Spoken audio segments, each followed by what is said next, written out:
Hello प्यारे बच्चों, सभी को नमस्कार। कक्षा 5वीं के सभी विद्यार्थी गणों का मैं तहे दिल से स्वागत करता हूं आपके अपने इस वीडियो में, आपके अपने इस चैनल में जिसका नाम आई थिंक है।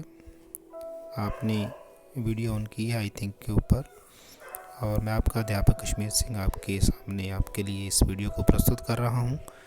तो सभी बच्चे ध्यान से इस वीडियो को देखेंगे। पिछले वीडियो में हमने काम ही पूजा पाठ तिराहे को पढ़ा था और कविता थी, तो कवि के द्वारा इस जब कविता को प्रस्तुत किया गया है, लिखा गया है, हमने इसको गायन करके पढ़ा था।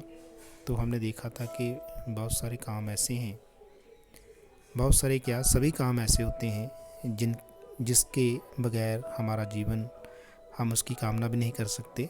सभी के साथ, सभी कामों के साथ ही हमारी ज़िंदगी बसर होती है, चलती है, हवा बसता है। तो सभी कामों को हमको एक समान दर्जा देना चाहिए।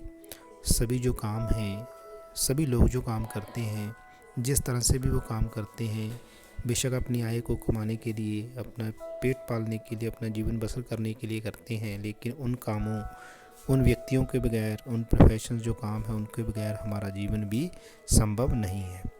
कहीं ना कहीं हम उन कामों से भी जुड़े होते हैं, वो काम हमको करने ही पड़ते हैं और जो काम हम नहीं कर सकते वो दूसरों से करवाने पड़ते हैं। तो सभी प्रोफेशंस का, सभी कामों का अपना एक महत्व है, ये हमने इस कविता में पढ़ा था। तो बहुत सारे कामों की चर्चा हमने की थी कि बहुत सारे काम बहुत सारे लोग करते हैं। आज हम इसकी अभ्यास जो है शुरू करने वाले हैं। तो सबसे पहले हम पंजाबी से हिंदी में शब्दों को जो है वो देवनागरी लिपि कहते हैं, जब आपको पता ही है हिंदी को। तो पंजाबी को जो है गुरमुखी लिपि कहते हैं और हिंदी में जो शब्द लिखे गए हैं उनको देवनागरी लिपि कहते हैं। तो पंजाबी गुरमुखी लिपि से देवनागरी लिपि में हमको कन्वर्ट करना है, उनमें तरतीब अनुसार उसको बदलना है। तो आप देख पा रहे होंगे, आपके सामने है। तो सबसे पहले जो शब्द आया है वो है पंजाबी में ललारी। तो ललारी को हिंदी में भी ललारी ही कहते हैं। ऐसे ही पगड़ी, तो हिंदी में भी पगड़ी कहेंगे, लेकिन लिखने में आपको पता होना चाहिए कि पगड़ी कैसे लिखा जाता है। जैसे ललारी को ल को आ की मात्रा, र को बड़ी की मात्रा, ऐसे ही पगड़ी में प, ग और ड़ को बड़ी की मात्रा लगती है। ऐसे ही धोबी, तो धोबी लिखने में आपके सामने है धोबी कैसे लिखा गया है। गवाला, तो गवाला जो है आधा घ का प्रयोग होगा, बाकी वही शब्द लिखे जाएंगे जैसे पंजाबी में लिखे गए हैं। देवनागरी लिपि का ही फ़र्क पड़ेगा। ऐसे ही किसान है तो उसी तरह से किसान लिखा जाता है। नाई जो है, इसमें क्या है कि पंजाबी में बिहारी जो है बड़ी का काम करती है, तो यहाँ पर बड़ी ई के ऊपर ही बड़ी ई इकट्ठी जो है डाली जाती है। तो माली, आपने देखा होगा माली कैसे लिखा जाता है। तो ऐसे ही एक ही अर्थ के लिए पंजाबी और हिंदी भाषा में शब्द दिए गए हैं, इन्हें पढ़ो और हिंदी शब्दों को लिखो। तो इनको पढ़ना है और लिखना है। जैसे अब इसमें थोड़ा सा फ़र्क आ जाएगा।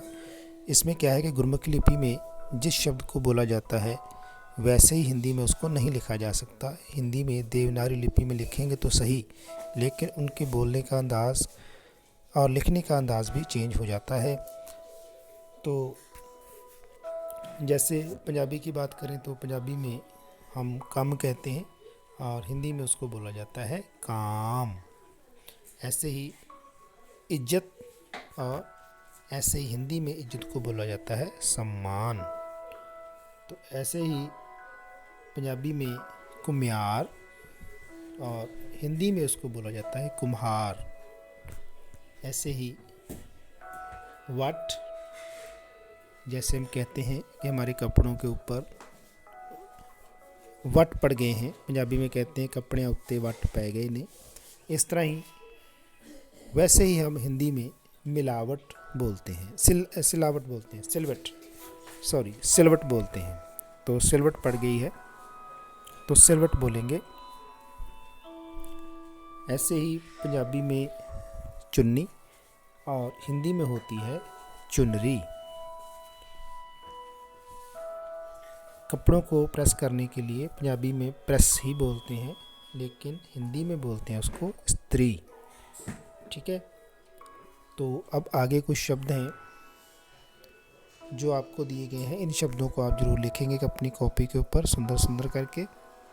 इसके बाद हम अब करेंगे पढ़ो समझो और लिखो। तो ये भी बहुत आसान है। इसमें क्या करना है आपको कि मैंने आपको पहले भी बहुत सारे शब्दों के रूप बताए हैं। उनमें मैंने बताया था कि जो आधा अक्षर जो जब यूज़ होता है, आधा वर्ण जब यूज़ होगा तो उसकी पहचान कैसे होगी। उसकी पहचान होगी जैसे स है तो स के नीचे एक हलंत की मात्रा डली हुई है। हलंत या हल बोला जाता है इसको। तो हलंत जो है इसका मतलब है आधा अक्षर या आधा वर्ण होता है। तो ऐसे ही जैसे त भी जो है इसके नीचे भी हलंत लगी हुई है, तो स भी आधा हो गया, त भी आधा हो गया, तो स अ त आधा हो गया। तो जो र है ये पूरा है। तो हम जब लिखेंगे स्त्र तो हम लिखेंगे स्त्री। जब लिखेंगे तो स्त्री, तो ये दोनों जो हैं ये आधे आधे इकट्ठे होकर के लगेंगे तो बनेगा स्त्री। ऐसे ही आधा श है और रू की मात्रा है, ठीक है, ऋषि वाला रू, तो क्या बनेगा श्रृंग। ठीक है, तो ऐसे बन जाएगा श्रृंगार। ठीक है, श्रृंगार। तो ऐसे ही आधा ग और व बन जाएगा गव, तो बनेगा गवाला। ऐसे ही आधा म और ह पूरा डलेगा तो बन जाएगा मह कुम्हार। ऐसे ही आधा म पूरा मम सम्मान। आई होप कि आपको इसकी समझ लगी होगी। इसके आगे है ध प्लस आधा र प्लस म, तो बन जाएगा धम। धम, तो र ऊपर चला जाएगा, खिस जाएगा, तो बन जाएगा धर्म। ठीक है, ऐसे ही च आधा र म चर्म, तो र ऊपर खिस जाएगा। ठीक है, जब भी बेटा आधे अक्षरों आधे वर्णों का आप अभ्यास करोगे, आधे अक्षरों को लिखोगे, तो याद रखना उनकी आवाज़ जो है वो आधी ही आएगी, पूरी आवाज़ नहीं आएगी। ठीक है, इसके आगे बेटा शब्दार्थ हैं, इनको भी हम साथ साथ करते चले जाएंगे। तो सम्मान क्या होता है? हम किसी का सम्मान करते हैं, इसका मतलब है हम किसी की इज्जत करते हैं, उनको सम्मान देते हैं। तो सम्मान का अर्थ होता है इज्जत, याद रखना है। इसके आगे है कुम्हार। तो कुम्हार मैंने बताया था जो हमने कविता पढ़ी थी कि मिट्टी के बर्तन जो बनाता है उसको कुम्हार कहते हैं। तो मिट्टी के बर्तन बनाने वाला, तो जो मिट्टी के बर्तन बनाने वाला उसको क्या कहेंगे? कुम्हार कहेंगे। कभी कभार बच्चों ऐसा होता है कि जब हम एग्ज़ाम में बैठे होते हैं तो बिल्कुल उल्ट भी पूछ लेता है। जैसे उसने पूछा है कि सम्मान का क्या मतलब है, तो इज्जत हमने बता दिया। कुम्हार कौन होता है? मिट्टी के बर्तन बनाने वाला, उसको हम कुम्हार कहते हैं। तो कुम्हार और इज्जत जो है ये तो सीधा पूछ लिया उसने, है ना। सम्मान क्या होता है, कुम्हार कौन होता है। तो ऐसे भी पूछता है ज़्यादा शब्दों के लिए एक शब्द। जैसे वो पूछ लेगा मिट्टी के बर्तन बनाने वाला कौन होता है, आपको ढूंढना होगा, तो आप लिखोगे कुम्हार। ऐसे ही इज्जत करना क्या होता है? सम्मान। ठीक है, आगे चलते हैं। ऐसे भी वो पूछ सकता है, आपने ध्यान रखना है। चर्मकार। तो चर्मकार हमको पता है जो चमड़े का काम करने वाला होता है उसको हम चर्मकार कहते हैं। तो ऐसे उल्ट भी पूछ सकता है कि चमड़े का काम करने वाला चर्म का। ललारी, रंगाई का काम करने वाला। मेहतर, सफाई करने वाला, जो सफाई करता है उसको मेहतर कहते हैं। तो ग्वाला आप सभी जानते हैं, घर में आकर जो दूध दे करके जाता है, गाय और भैंसों का दूध निकाल करके हमारे घरों में पहुंचाता है, उसको हम ग्वाला कहते हैं।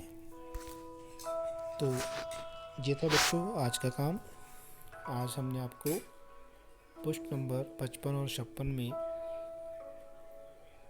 पंजाबी से हिंदी में जो शब्द लिखे जाते हैं उनको बताया, और गुरमुखी लिपि में लिखे गए शब्दों को हिंदी देवनागरी लिपि में कैसे लिखते हैं उनके बारे में बात हुई।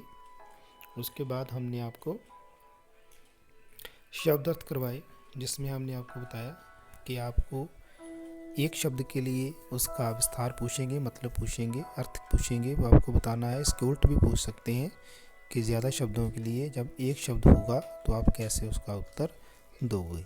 तो आशा करता हूँ आपको वीडियो अच्छा लगा होगा, आपने दोहराई की होगी, अच्छे से आप घरों में बैठकर भी इसका अभ्यास कर रहे होंगे। नेक्स्ट वीडियो में हम प्रश्न उत्तर इसके करेंगे, उसकी अभ्यास जो है वो आगे चलेगी।